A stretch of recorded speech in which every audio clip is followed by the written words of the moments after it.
हमारी प्रार्थना मान लीजिए, नाम से बढ़कर कोई पुण्य नहीं है। जैसे आप पुण्य करने के बड़े लालायित हैं। देखो, अपने यहां जो भगवत प्राप्ति का पुण्य का भाव है, उसका यह है कि भगवान ने हमें 10 रोटी दी है, हमारा काम 5 रोटी से चल जाएगा, तो हम 5 रोटी दूसरों की सेवा में लगा देते हैं। ये भाव है। दान पुण्य वो एक अलग चीज है। भगवत प्राप्ति के मार्ग वाले उपासक को ये भाव रखना है, प्रभु ने मुझे इतना दिया है, मेरा काम इतने से चल जाता है, तो और जो भगवत स्वरूप है, गौ सेवा, पंछियों की सेवा, अन्य जीव, बीमार कोई है उसको, साधु महात्मा, धामवासी, विरक्त जन, उससे क्या होगा? वो तुम्हारा पुण्य कर्म नहीं बना, वो सेवा बन गई। और सेवा सीधे भगवान से है, बीच में किसी का मिलना जुलना नहीं, सीधे भगवान। सेवा का फल भगवान की प्रसन्नता, और जिसके ऊपर भगवान प्रसन्न हो गए, अब क्या बकाया रह गया? जिनके प्रसन्न होने पर फिर और किसी को राजी करने की जरूरत नहीं पड़ती। जहां पर कृपा राम की हुई, तहां पर कृपा करे। और जिसके ऊपर प्रभु की प्रसन्नता और कृपा है, तो जामवंत कहा सुनु रघुराया, जा पर नाथ करो तुम दाया, ताहि सदा शुभ कुशल निरंतर, सुर नर मुनि प्रसन्नता ऊपर, सोई विजयी विनयी गुण सागर, तासु सुजस त्रैलोक उजागर।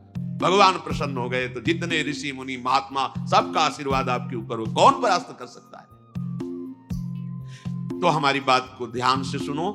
तुम जिस परिस्थिति में हो, भगवान ने तुम्हें जहां रखा है, जैसी परिस्थिति में रखा है, तुम्हें निराश हताश होने की जरूरत नहीं है। वहीं तुमको सब फल मिल जाएगा।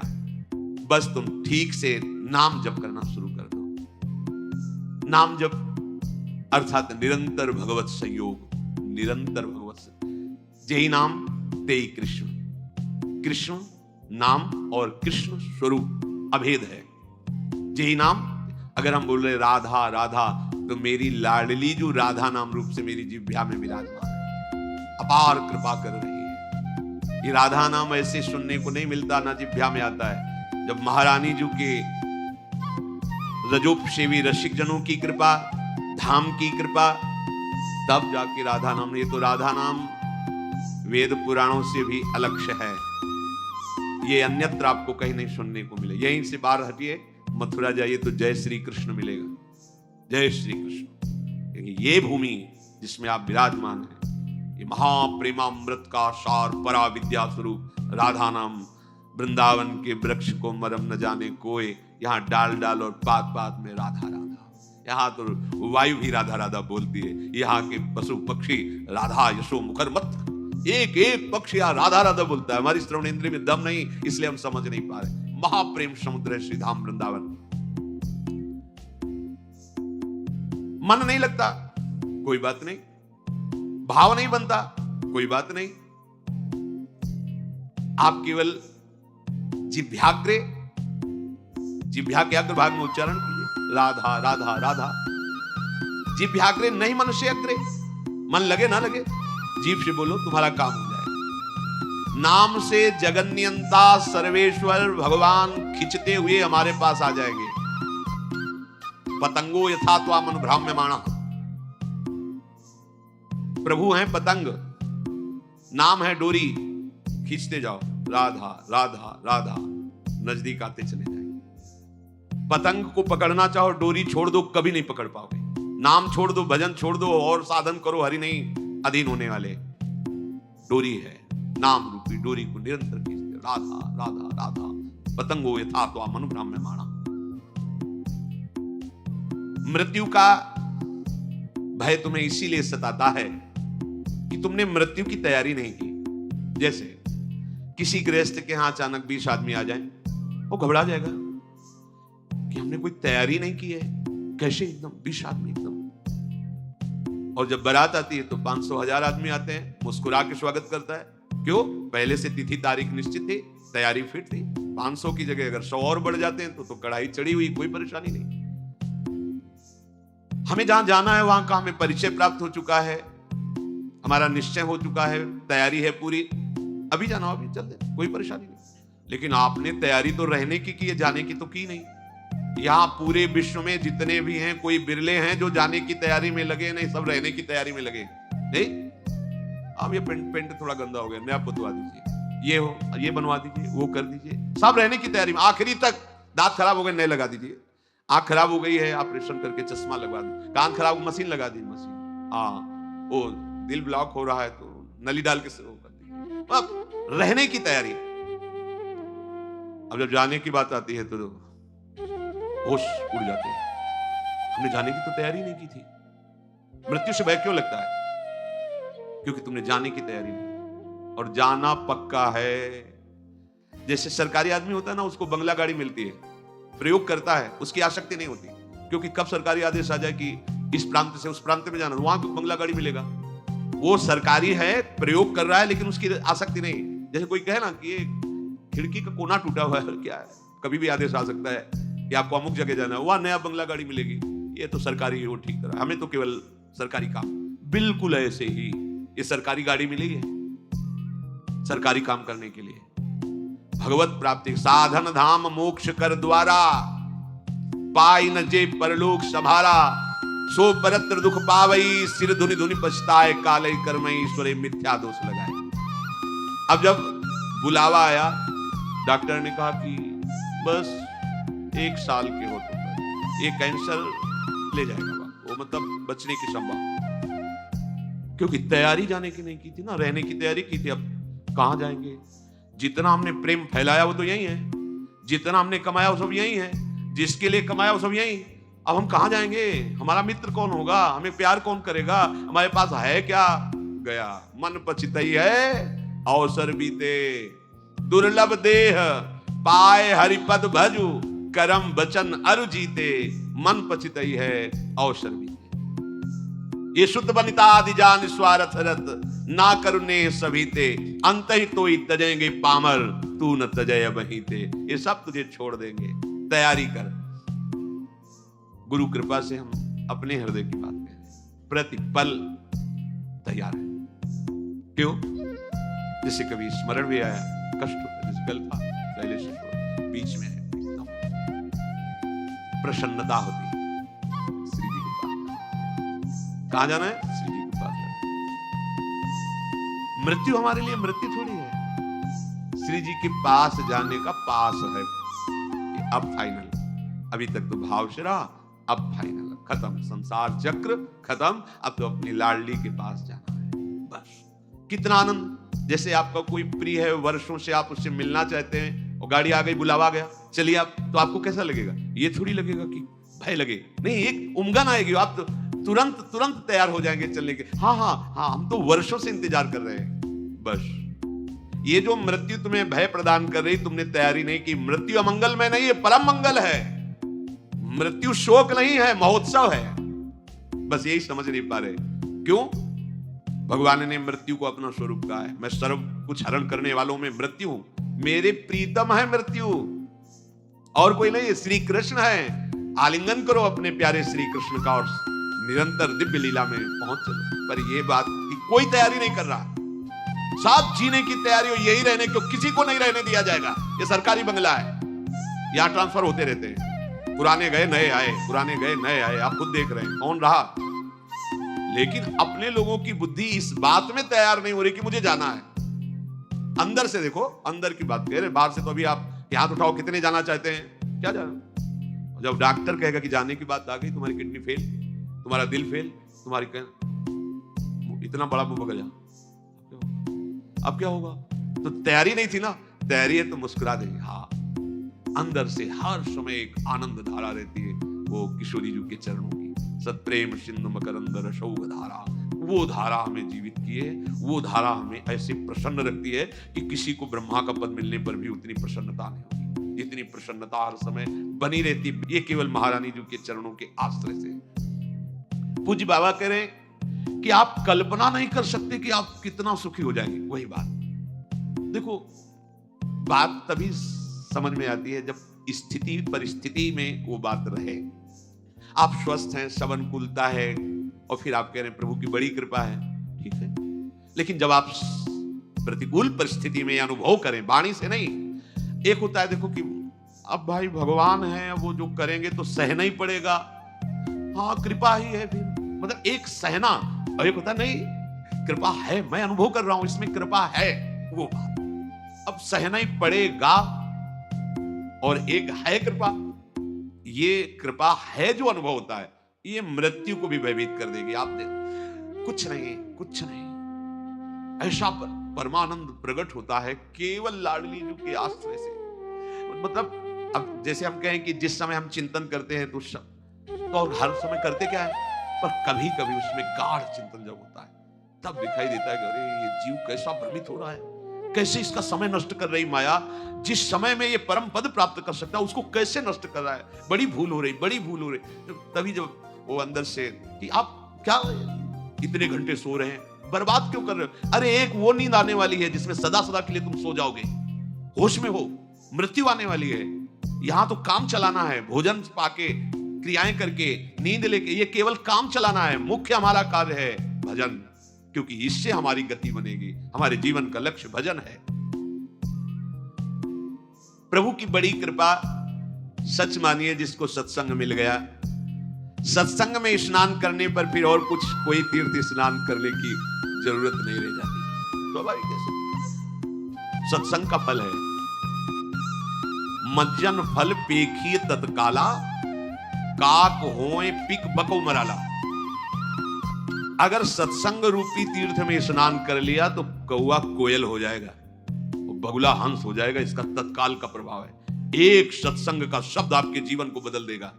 सत्संग के समान कोई बड़ा तीर्थ नहीं है।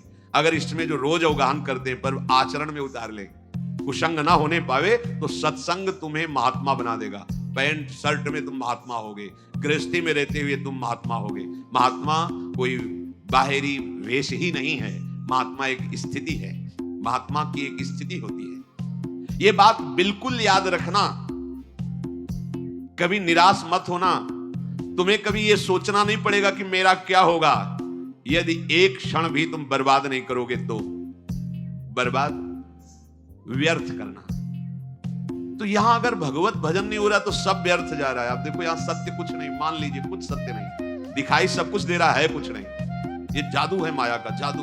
वो अभी नेत्र सही नहीं, इसलिए आपको ये बात मजाक सी लगेगी। यहां दिखाई सब कुछ दे रहा है, लेकिन जो है वो नहीं दिखाई दे रहा, जो नहीं है वो दिखाई दे रहा है। इसी का नाम माया है। देखो कहां गए अम्मा, कहां गए पप्पा, कहां गए परिवार, खोजो तो नहीं मिलेगा। जो कल विषय था वो कहां गया, जो कल दृश्य था वो कहां गया। वो सब एक स्मृति के गर्त में जमा होता चला जा रहा है। और जब हम सत्य स्मृति करना चाहते हैं तो वही सब हमारे सामने फैल रहा है, वही हमारे सामने सब चला रहा है। असत्य की इतनी जोर की सत्ता की स्मृति बैठ गई कि कुछ नहीं, आंख मूंदो तो पुरानी सब स्मृतियों का रजिस्टर भरा है। इन्हीं को डिलीट करना भगवत प्राप्ति कहते हैं। पूरा स्मरण संसार का खत्म, भगवत स्मरण से भर गया हृदय, उसी को कहते हैं जीवन मुक्त महापुरुष।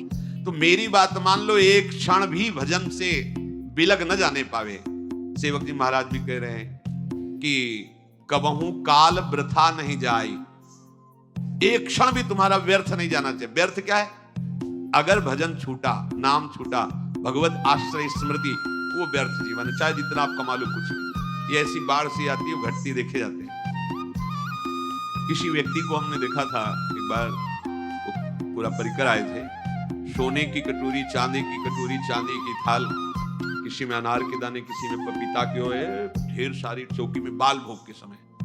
तो पूछा कि उन्हीं के निज जनों से, तो उन्होंने बताया अमुक अमुक अमुक ऐसा ऐसा। फिर कुछ समय बाद वो मिले तो उन्होंने बताया वो जो थे ना, वो इस समय अमुक जगह बंदी है। इतना वैभव, इतना सब। वो किसी बड़े फैक्ट्री के बड़े मालिक थे ऐसा, वो उन्होंने बैंक का कर्जा लिया था ऐसा। ये माया का ऐसे फ्लू चलता है। एक समय सोने की कटोरी और दूसरे समय अल्युमिनियम का कटोरा।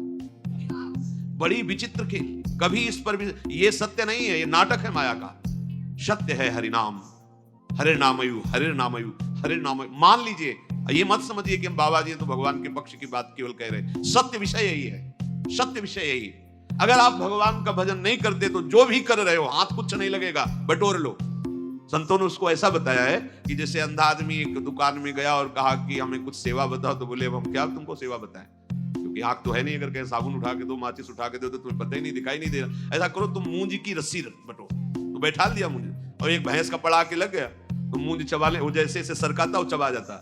जब शाम हुई वैसे किया तो हाथ ही वाली मूंज थी और कुछ था ही नहीं। इसमें हाथ वाली भी मूंज नहीं रहेगी, क्योंकि हाथ ही नहीं रहेंगे, हाथ भी तुम्हारे साथ नहीं जाएंगे, यहीं छूट जाएंगे।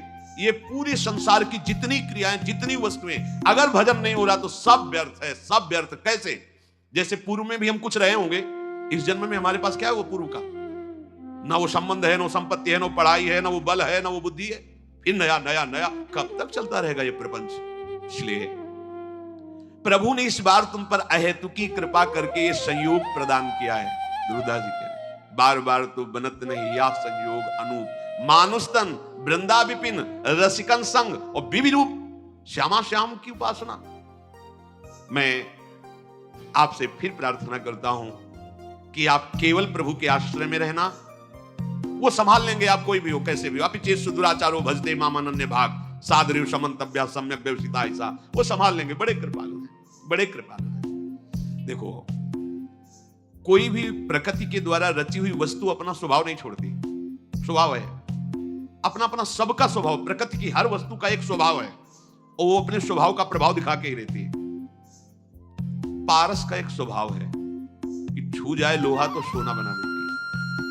अब वो पारस बहुत बड़े संयमी नियमी के घर का लोहा है या बहुत बुरे आचरण करने वाले के घर का लोहा है, और अगर वो छू गई तो सोना बना देगी।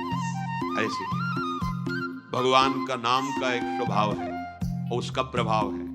तुम कैसे हो इससे कोई मतलब नहीं है नाम को, जैसे पारस को कोई मतलब नहीं। सिर्फ लोहा, किसके घर का लोहा है, किस प्रयोग में आता था, इससे कोई मतलब नहीं। छुआ स्वर्ण बना दिया।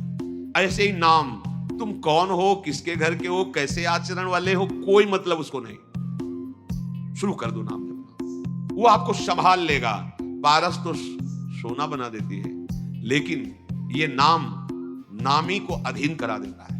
सर्वलोक महेश्वर भगवान उसके अधीन हो जाते। सुमिर पवन सुत पावन नामू, अपने बस करी राखे रामू। और भगवान तो आपको प्यार कर ही रहे, क्योंकि भगवान कभी असत्य नहीं बोलते। भगवान कहते हैं सुहृदम सर्वभूतानाम, मैं समस्त भूतों का सुहृद हूं, बहुत प्यार करता हूं। तो हम भी तो है ना। तो यदि हम भजन करके प्रभु को अपना जीवन समर्पित कर दे तो हमारी जितनी मांगे हो सब अपने आप पूर्ण हो जाएंगी। केवल भजन करने वालों को ही अनुभव होता है कि भगवान हमें प्यार करते हैं। प्यार सबको करते हैं, सब मम प्रिय सब मम उपजाए। परम सुहृद सर्वलोक महेश्वर भगवान की दृष्टि में हम हर समय हैं, वो हमें देख रहे हैं। शास्त्र शीर्षा पुरखा सहस्राक्षा, हजारों नेत्रों से हमें देख रहे हैं। विश्वतस चक्षुर, पूरे विश्व में उनके नेत्र हैं, वो देख रहे हैं। मतलब एक छोटा सा अणु भी वो भगवान की दृष्टि से बच के नहीं जा सकता, सब भगवान देख रहे हैं। कितने सुख की बात है कि हमें भगवान देख रहे हैं। अवश्य आप ऐसा दृढ़ विश्वास करें तो आपको कभी प्रतिकूलता का मुख नहीं देखना पड़ेगा। आपको भगवान देख रहे हैं तो बोले कभी प्रतिकूलता का मुख नहीं देखना पड़ेगा। क्यों? क्योंकि जब आप ये देखोगे कि श्री भगवान देख रहे हैं तो आप पाप आचरण नहीं करोगे। सच्चा उपासक वही है जो हर समय देखता रहता है कि भगवान देख रहे हैं।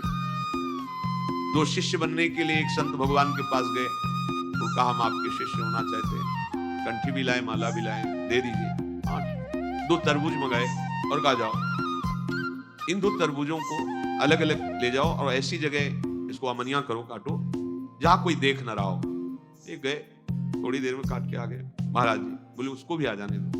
वो शाम तक फिर आए समूचा लेके। तो उनका भाई आपने तो बहुत जल्दी अमनिया करके ले आए। बोले हाँ, एकांत में गए, जंगल था आसपास, देखा कोई नहीं था, अमनिया किया ले आए। क्यों भाई तुम्हें एकांत नहीं मिला? बोले महाराज जी मैं जहां देखता तो मुझे लगता भगवान तो देख ही रहे ना। आपके वचन थे कोई ना देखे, तो भगवान तो देख रहे ना। मुझे कोई ऐसी जगह नहीं दिखाई दी कि जहां भगवान ना देख रहे हो, इसलिए आपकी जो आज्ञा थी कोई ना देखे, तो इसलिए मैं नहीं काट पाया।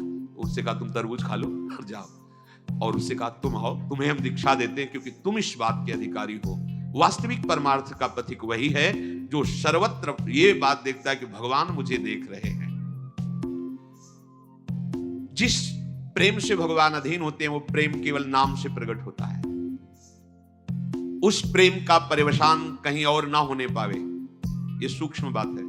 जब आप भजन करोगे तो आपके हृदय में एक आनंद उमगन होती है, और अगर उसको संभाल नहीं पाए तो वही काम में नाना प्रकार के भोगों में वो फिसल जाएगी। इसीलिए साधु संग रूपी बाढ़ अत्यंत आवश्यक है। जब साधन की उमगन में हृदय द्रवित होने लगे भजन के प्रभाव से, तो बाहर से आपका स्वभाव कड़वा हो जाना चाहिए, उदासीन हो जाना चाहिए, गंभीर शांत। दूसरे को लगे कि हर समय जलता रहता है क्या, कैसे देखता है, ऐसा लगना चाहिए, गंभीर शांत, कोई बात जी, हिम्मत न पड़े किसी की आपसे परिचय बनाने की, ऐसा स्वभाव बनाना चाहिए। ये हम एकांतिक बात अंदर की कहते हैं। जब आपका भजन बढ़ने लगे, आपके हृदय में अनुभव होने लगे कि विकार शांत हो रहे हैं, आनंद का अनुभव, भजन निरंतर चलने का प्रवाह आने लगा है, कुछ दिव्यता आने लगी, उतने ही आपको बाहर से उदासीन हो जाना चाहिए। बिल्कुल व्यवहार में ऐसा साबित नहीं करना चाहिए कि आप बहुत सरल आदमी हैं, आप बहुत, बिल्कुल नहीं।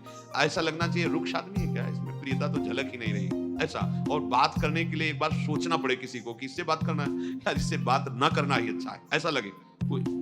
अपने लोग क्या होते हैं, जहां आनंद की उमगन आई तो हम फैल जाते हैं, व्यवहार बनाने लगते हैं। आई हुई भोग सामग्रियों की भजन तो चल ही रहा है, इसको भी बस वो भजन को छीन करने लगता है। कहीं ना कहीं वो द्रवित हृदय, जैसे मोम होती है ना, द्रवित हो जाए, कोई भी छाप लगा दो, ऐसे ही भजनानंदी को बहुत सावधान रहना चाहिए। हृदय द्रवित हो गया, उसमें जो छाप लगेगी बहुत मिटाना मुश्किल पड़ेगा। इसीलिए हर समय साधु समागम की बाढ़ की बात कही गई। जब तक सिद्धावस्था ना आ जाए तब तक व्यवहार को स्वीकार नहीं करना चाहिए। उपदेश देना, व्यवहार बनाना, शिष्य बना, ये तब तक नहीं करना चाहिए जब तक आप करने लायक हो। जब आप करने लायक ना होना तो जिनको मन है वो करवा लेंगे, आप करने लायक हो तो मत करना, फंस जाओगे। ये छोटा